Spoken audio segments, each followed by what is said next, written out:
నమస్తే, welcome to Suman TV. ప్రస్తుతం మనతో పాటు ప్రముఖ వైద్యులు డాక్టర్ కిరణ్ గంగా ఉన్నారు. వారితో మాట్లాడదాం. హలో డాక్టర్ గారు. నమస్తే అమ్మా. డయాబెటీస్ ఉన్న వాళ్ళు ప్రత్యేకించి ఎగ్స్ విషయంలో కొంచెం జాగ్రత్తగా తీసుకోవాలి. కొంతమందికి బాగా అలవాటు ఉంటుందండి, డైలీ ఎగ్ తింటే మంచిదే కదా అని తీసుకుంటూ ఉంటారు. అందులో యోగ్ పార్ట్ తినొద్దు అని చెప్తూ ఉంటారు. ఎగ్ వైట్ మాత్రమే తీసుకోవాలి, ఎల్లో మనం తీసుకోకూడదని చెప్పినప్పటికీ కొంతమందికి అలవాట్లో ఇదిగా తీసేసుకుంటూ ఉంటారు. రెండు ఎగ్స్ తింటున్న వాళ్ళు కూడా ఉంటారు కదా. సో అసలు తీసుకోవచ్చా తీసుకోకూడదా, లిమిటేషన్ ఏమైనా ఉండాలా, రోజు ఎగ్ తినడం వల్ల ఏమైనా ప్రాబ్లమా? అంటే మంచి క్వశ్చన్ అండి. ఎందుకంటే ఇప్పుడు చాలా మంది కార్బ్స్ తగ్గిస్తున్నారు కదా, కొంతమంది కార్బ్స్ తగ్గించి కొంచెం ప్రోటీన్ ఎక్కువ తీసుకుంటే పర్వాలేదని ఎగ్ తీసుకుంటున్నారు. సో తెలుసు వాళ్ళకు కూడా, ఈ మరి వైట్ ఎగ్ అయితే పర్వాలేదు, ఎల్లో ఎగ్ ఒకటి అంతకు మించి తీసుకుంటే కొలెస్ట్రాల్ పెరగచ్చు అనే డేంజర్ ఉందనే విషయం తెలుసు.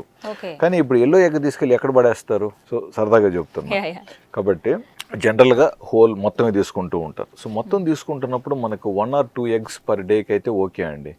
బట్ 3, 4, 5 లేదా 6 eggs తీసుకుంటున్నారు అన్నప్పుడు మిగతా డైట్స్లో మనం కట్ డౌన్ చేసి ఉండాలి.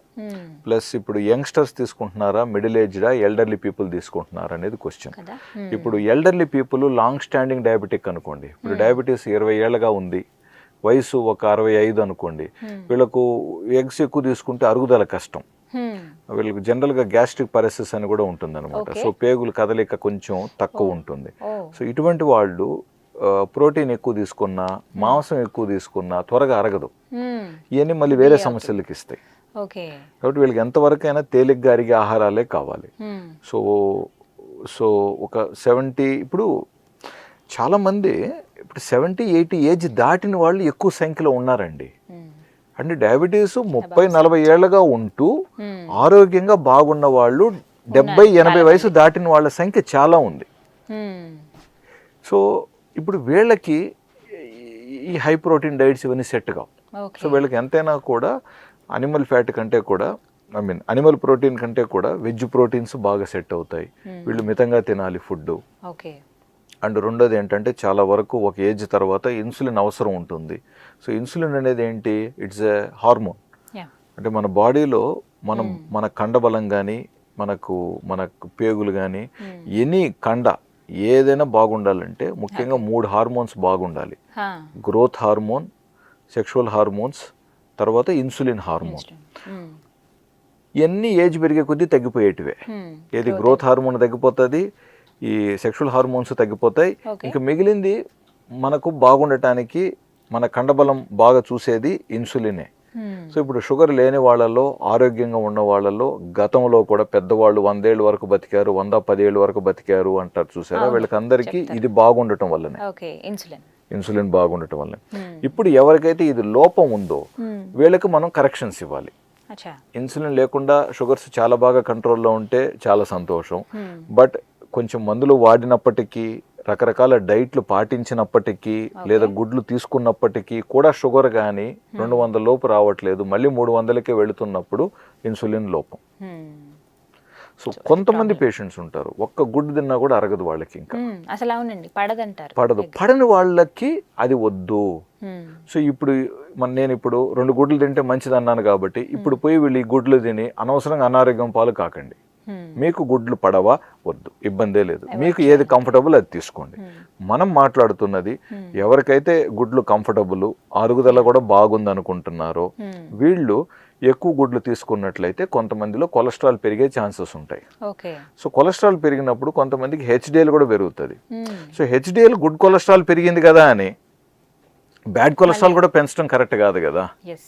సో కాబట్టి ఎంతవరకు తీసుకోవచ్చు, అంటే ఎన్ని ఎగ్స్ తీసుకోవచ్చు పర్ డే? జనరల్గా 1 or 2 eggs ఈజ్ గుడ్ అండి, మనం ఏం అనట్లేదు. అండ్ రెండోది కొంతమంది చెప్పచ్చు ఏమని, సార్ మనం ఇది వరకు ఎక్కువ గుడ్లు కూడా తిన్నారు కదనేసి. అప్పట్లో ఇప్పుడు న్యాచురల్గా ఒక కోడి గుడ్లు పెడితే దాని పౌషక విలువలు వేరే, ప్లస్ మీకు అది డైజెషన్ కూడా కొంచెం టైం పడుతుంది. బట్ ఇప్పుడు ఇవాళ రేపు మనకన్నీ ఆధునికంగా ఉత్పాదన కోసం ప్రత్యేకంగా తయారు చేస్తున్న గుడ్లు కాబట్టి, సో ఇందులో న్యాచురల్గా కోడి తినే ఆహారం ఎంత ఉంది, అందులో ఫీడ్స్ ఎన్ని ఉన్నాయి, సో అవి తినటం వల్ల మనకు నిజంగా ఎంత లాభం ఉంది, ఇవన్నీ కొంచెం కొన్ని ప్రశ్నలకు మనకు నిజంగా నిజాయితీగా జవాబులు లేవు. గుడ్డు తెల్లగా కనపడుతుంది, కొనుక్కుంటున్నాం, తీసుకుంటున్నాం, వేసుకుంటున్నాం.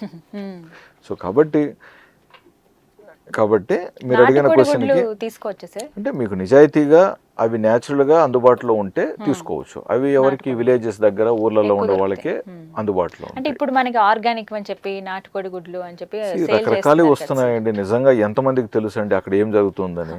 ఇప్పుడు ఆర్గానిక్ అంటున్నారు, ఒక గుడ్డు 10-15 రూపాయలు, మనం పెడుతున్నాం కొనుక్కొని మంచివి కదా అని తీసుకుంటున్నాం.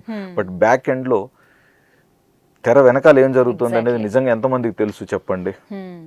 ఇప్పుడు మొన్న కూడా పేపర్లో చూడండి, ప్రముఖ మందుల కంపెనీ మందులే నకిలీ ఉన్నాయని పేపర్లో వచ్చింది. సో సో అంటే ఇన్ని స్క్రూటినీ అవుతున్నవే నకిలీ అవుతున్నాయని పేపర్లో వచ్చింది. సో ఇంకా వీటి బ్యాక్ ఎండ్లో ఏం జరుగుతున్నాయి కదా చెప్పలేం. సో ప్రతిదీ ఈరోజు వ్యాపారం అయిపోయింది. వ్యాపార రంగంగా ఖచ్చితంగా అవి నాటుకోడి గుడ్లని మనకు తెలిస్తే తీసుకోండి. అంటే దాంట్లో కూడా మళ్ళీ బ్రౌన్ ఎగ్స్ వస్తున్నాయి. ఉన్నాయి sir. So brown eggs again దాని వెనకాల ఏంటి సైన్స్ అనేది నేను అందులో స్పెషలిస్ట్ కాదు కాబట్టి నాకు ఎగ్జాక్ట్ గా బ్రౌన్ ఎలాగ వస్తుంది. సో మనం బ్రౌన్ గా కనపడితే మంచి గుడ్లు అనుకుంటాం, ఎందుకంటే అన్ని తెల్లగా ఉన్నాయి కాబట్టి ఇది బ్రౌన్ కాబట్టి బెటర్ అనుకుంటాం. బట్ నిజంగా దాని వెనకాల ఎంతవరకు బ్రౌన్ కి వెనకాల ఎంతవరకు కరెక్ట్ గా ఉంది అనేది మీరు చూసుకోండి. సో మంచి ఫార్మ్స్, నిజాయితీ గల కొన్ని ఫార్మ్స్ నిజంగా ఉన్నాయండి. సో అవి మీకు అందుబాటులో ఉన్నాయా, మీ ఉన్న ఏరియాలో ఎలాంటి గుడ్లు దొరుకుతున్నాయో కూడా చూసుకోండి. మీకు ఒకవేళ నాటుకోడి గుడ్లకు మీకు యాక్సెస్ ఉంటే డెఫినెట్గా ఒక 10 నిమిషాలు టైం వేస్ట్ అయినా పర్వాలేదు, అలాంటి మంచి గుడ్లే తీసుకోవటానికి ప్లాన్ చేయండి. సో మంచి గుడ్లు, మంచి పాలు మనకు చాలా అవసరం అండి. సో గుడ్లు హ్యాపీగా మీరు ఇష్టం ఉన్న వాళ్ళు హ్యాపీగా తీసుకోండి. But at the same time limit అనేది ఇంపార్టెంట్. అంటే చెక్ చేసుకుంటున్నప్పుడు ఎనీవే సంవత్సరానికి ఒకసారి కొలెస్ట్రాల్ చెక్ చేసుకుంటారు కాబట్టి మీ ఎగ్జిస్టింగ్ కొలెస్ట్రాల్ లెవెల్స్ ఆల్రెడీ నార్మల్లో ఉన్నాయా లేవా, ఇలాగ గుడ్లు తీసుకున్న తర్వాత ఒకవేళ ఎక్కువైనాయా, సో అవి కొంచెం మీరు దాని మీద కొంచెం దృష్టి పెట్టండి. కొలెస్ట్రాల్ లెవెల్స్ పెరగట్లేదు, మీరు హ్యాపీగానే ఉన్నారు, ప్లస్ మీ డాక్టర్ కూడా ఓకే అన్నారు అనుకుంటే 1 or 2 eggs అనేది ప్రాబ్లం కాదు. సో అంటే ఉట్టేలా ఎగ్ లాగా తింటే అది వేరు సార్. ఉడకబెట్టినవి తినడం చాలా మందికి అలవాటు ఉంటుంది. ఎగ్ పులుసు ఆ కర్రీలో మనం ఉడకబెట్టిన ఎగ్సే వేస్తాం. కొన్ని పొరుటులాగా కర్రీలాగా చేసుకునేటప్పుడు కౌంట్ ఉండదు, ఎల్లో కూడా వేస్ట్ చేసేస్తూ ఉంటారు. అంటే ఇంట్లో ఇప్పుడు ఒక 5 మందికి అనుకోండి, వాళ్ళు ఒక 5-6 గుడ్లు వేయచ్చు, లేదా 10 గుడ్లు వేయచ్చు, లేదా ఒక 4 ఉన్నారు అనుకోండి, ఒక 4-5 ఎగ్స్ వేస్తారు. సో యావరేజ్గా ఇంట్లో చేసేటప్పుడు మనిషికి 1 లేదా 1.5 లేదా 2 eggs కంటే ఎక్కువ వచ్చేలాగా చేయరు. ఎవరైతే 2 గుడ్ల కంటే ఎక్కువ తీసుకుంటారో వీళ్ళు ప్రత్యేకంగా ఇప్పుడు కండబలం పెంచడానికి అని చెప్పి ఎక్సర్సైజ్ ప్రత్యేకంగా చేస్తున్న వాళ్ళు, లేదా ఇంకేదన్నా ఆర్మీ ఆఫీసుకో లేదా ఒక పోలీసు ట్రైనింగ్ కోసమో లేదా ఇంకేదైనా బాడీ బిల్డింగ్ లో ఉన్న వాళ్ళే ప్రత్యేకంగా గుడ్లు తీసుకుంటారు. సో ఎక్కువగా వీళ్ళు ఉడకబెట్టిన బాయిల్ చేసిన గుడ్లే తీసుకుంటారు, బాయిల్ చేసినట్టు తీసుకుంటారు. అండ్ ఎవరైతే ఇలాగ ఆమ్లెట్ రూపంలో కానివ్వండి, ఎగ్ బుర్జీలాగా చేసుకుంటున్నారో ఆయిల్ ఎక్కువ వేయకండి. మినిమం లో ఆయిల్తో, అతి తక్కువ ఆయిల్తో మీరు చేసుకునేలాగా చూసుకోండి. రైట్ డాక్టర్ గారు, థ్యాంక్ యూ అండి, నమస్తే.